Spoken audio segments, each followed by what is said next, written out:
ಆತ್ಮಸಾಕ್ಷಿಯಾಗಿ ಮತ ಹಾಕಿದ್ದೇನೆ. ಯಾವ ಲೀಡರ್ಗೆ ತೋರಿಸ್ಬೇಕು ಅಂತಕ್ಕಂಥದ್ದಿದೆ ಅವ್ರಿಗೆ ನಾನೇನ್ ಮತ ಹಾಕಿದ್ದೀನಿ ಅಂತದನ್ನ ಅವ್ರಿಗೆ ತೋರಿಸಿದ್ದೀನಿ.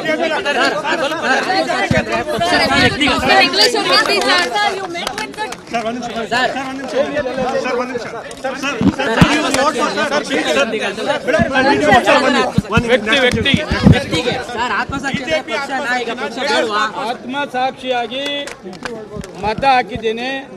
ಯಾವ ಲೀಡರ್ಗೆ ತೋರಿಸ್ಬೇಕು ಅಂತಕ್ಕಂಥದ್ದಿದೆ ಅವ್ರಿಗೆ ನಾನೇನ್ ಮತ ಹಾಕಿದ್ದೀನಿ ಅಂತದನ್ನ ಅವ್ರಿಗೆ ತೋರಿಸಿದ್ದೀನಿ.